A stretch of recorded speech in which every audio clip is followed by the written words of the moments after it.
Hi everyone, welcome to Chef G's Kitchen. Nice to be back again through the semester and learning about various culinary skills. Today we're going to make a pasta e fagioli, which is an Italian national soup. There are many variations to make this, but just keep in mind that what you look for is flavor, content, and consistency.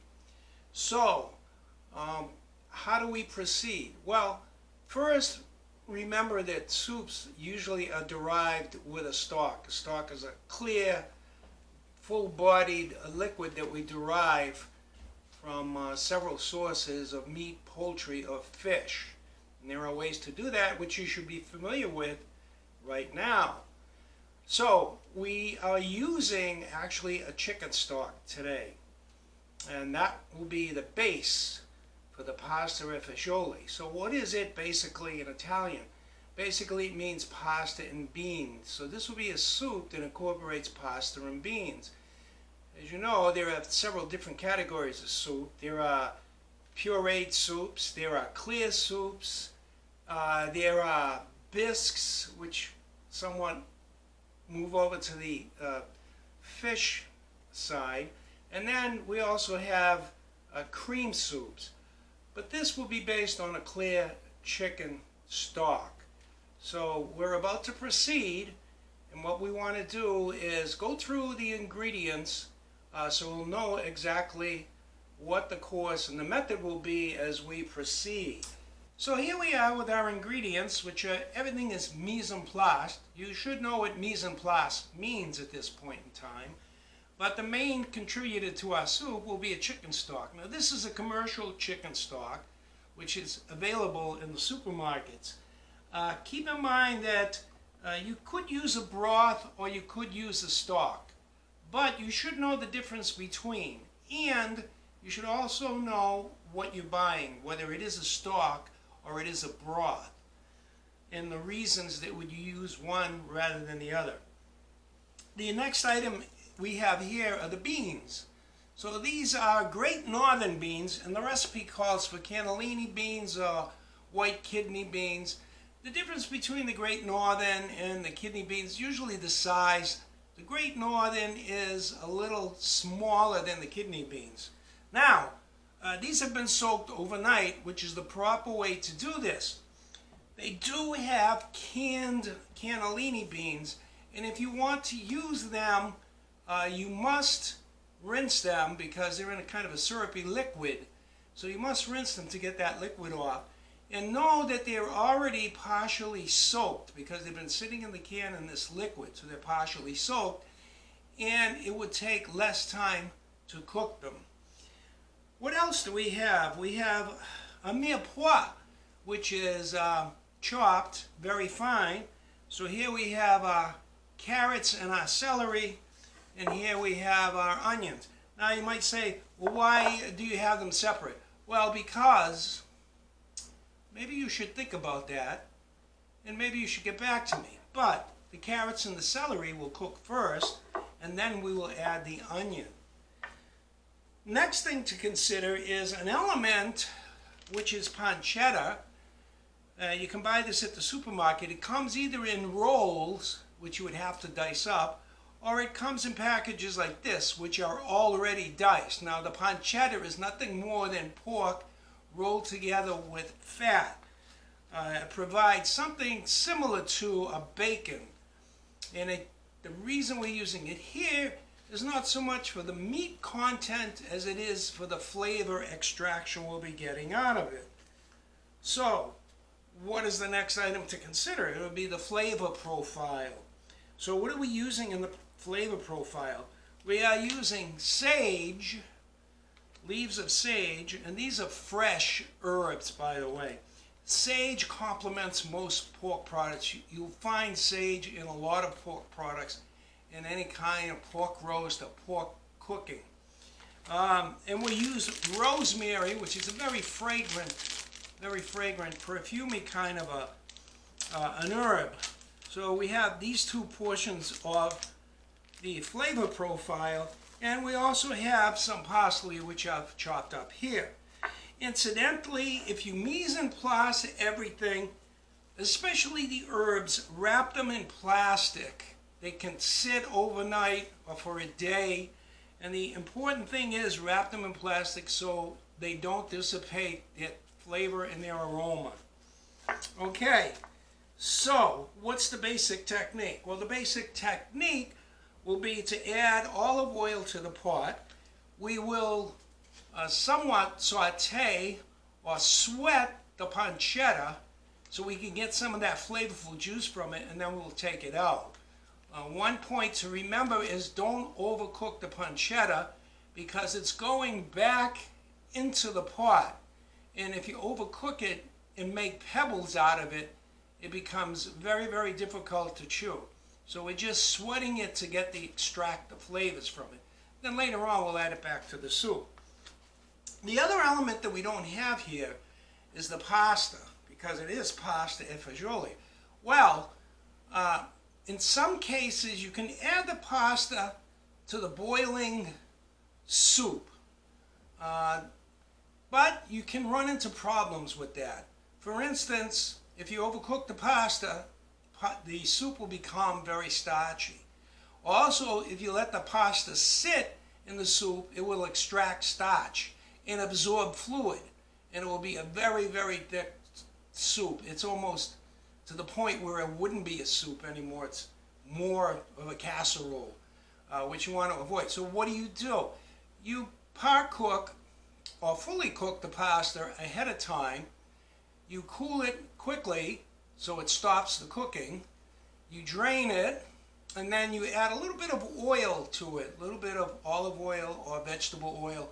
Stir it in, refrigerate it, put it in a bowl and refrigerate it, and then you can add the pasta at any point that you want in the process. So if you're heating up a small amount of soup, you can use a small amount of pasta, put it in the bowl, warm it, bring it to temperature, and then serve it. And the rest of the pasta will stay in the refrigerator, maybe a day or two with the pasta. So remember that if the pasta sits in the soup, it will absorb liquid and thicken up the soup. Okay, so let's get started with the process, which will be sweating the pancetta, excuse me, then adding the mirepoix and the herbs to it, sauteing that until they're just tender, and then we're going to add the liquid, which is the stock, and we'll add the beans. We'll cook it until the beans become tender. At that point, we can take half the stock out, the soup, and the ingredients. We can puree it, add it back to the pot. The reason you might want to do that is to thicken the soup up a little bit, but you don't have to do that. You could leave it as a soup. So either way, it depends on your taste. The one element I don't have here is tomato paste, which is the recipe calls for tomato paste. You can add it, you don't have to add it, and also it depends on the taste, the flavor profile, and what you want to bring to it. It also gives a different color to the soup, naturally turning it a little red. All right, now, on the other hand, you might say, well, I want to do something, I don't want to do this, I want to make it for a vegan. Okay, so what do? Well, eliminate the pancetta, and that's about it. Eliminate chicken stock and use a vegetable stock, and then proceed in the same manner. So there are several options here, but the flavor profile should remain the same. Okay, so let's get on with the cooking. Okay, so I'm about to add my pancetta into my oil, which is warming up. Just be careful you don't splash the oil. Add your pancetta.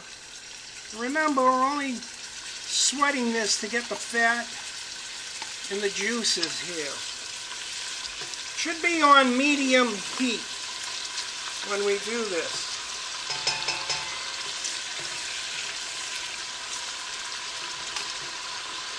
You can see our pancetta as it's cooking in the pot. Once this is sweated, I'll remove it with a slotted spoon and save the pancetta so I can add it back in later. Okay, so my pancetta is just about sweated, it's rendered, and I'm going to start removing my pancetta with a slotted spoon and holding it in reserve. Incidentally, if you do not use pancetta, you will need to add a little bit extra oil because we're getting at least 1 ounce to 2 ounces of extra fat in this pot. At this point, I've added my carrots and celery, part of my mirepoix. So I want these to tenderize a little bit first because the carrots and the herbs will cook faster. So I'll saute the carrots and the celery a little bit and then add the other ingredients. So I've added my onions and my aromatics, which are now extracting flavor in the oil. As you can see here. The next step is after the flavors are extracted and the mirepoix is tenderized, I will add my stock and my beans, bring it to a boil, and then simmer it for about 45 minutes. Okay, so my mirepoix and my aromatics have been sweating here and they're ready, so I will add my stock and I will add my beans to the mixture.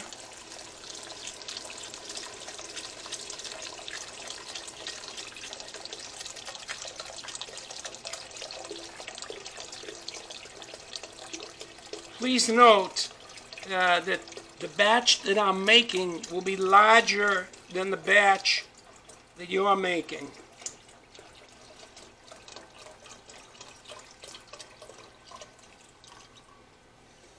So I need about another ½ quart. So I'll just make it up with water, which I have here, which is okay, to give me a total of 2½ quarts. Kind of stir this around a little.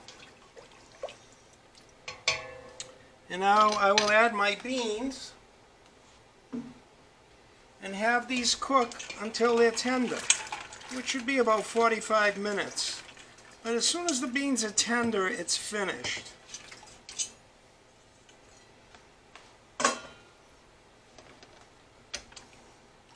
So I'm going to mix all of this in.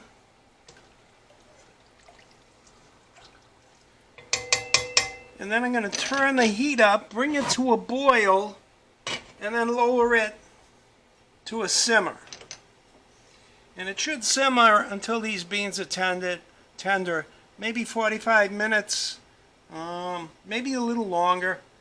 Always taste the bean to make sure once it's tender, that's all you want to go for. Then I'll add the pancetta back into it, unless I puree some of the soup first. We'll see what happens when I get to that point. So my beans are just about tenderized. One way to test them is to taste them, or you could just take a fork and press the beans to see if they will mash. And as you can see, they're easily mashing. So that means they're tenderized, they're ready to go. So my next step is to take half the soup, and I'm going to use a vertical blender to puree this, and then return it to the pot to thicken it up a little.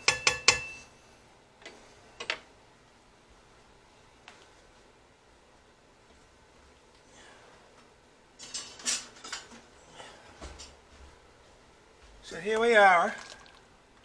Stir it up. I'll take some.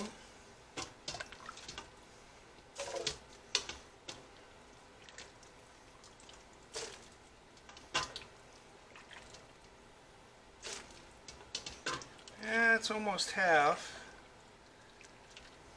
It's about half right here. So I'm going to take this to the vertical blender now. So here's my vertical blender, and I'm going to puree this a little bit. Be careful because this can be very hot, so you want to be careful.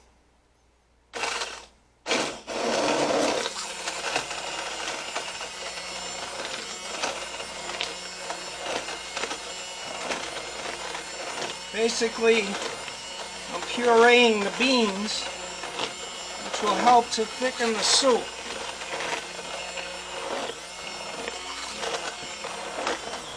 And I haven't replaced the pancetta yet.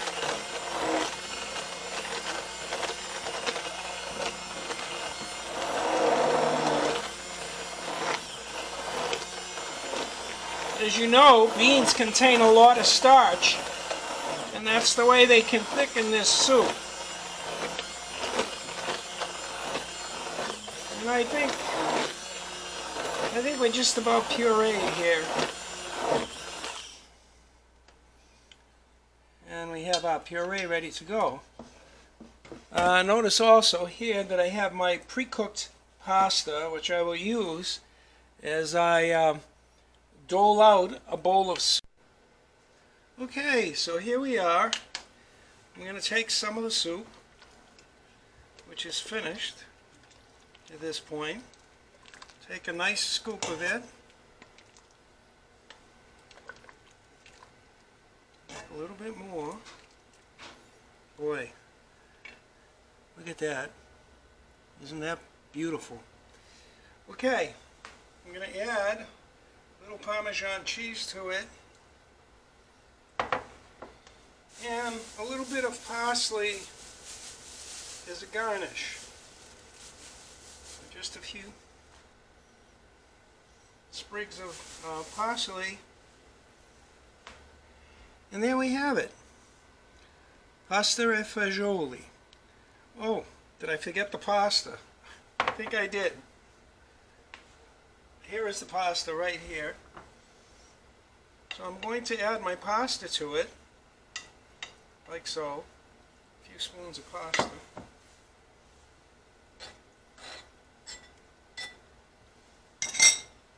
And now we have the pasta e fagioli. Well, I hope you enjoyed that. Let's wrap it up in another minute. Okay, so here we are. The one thing I did forget to do was to add the pepper and the salt. The seasoning at the end. So I just added a little bit here, which is okay because people have various tastes in terms of seasoning. Some like more pepper, some like less, some like more salt, some like less. So if you don't season the soup, that's okay. People can season it to their own individual taste. But I have seasoned this bowl of soup, and I'm going to have this soup, see what it's like.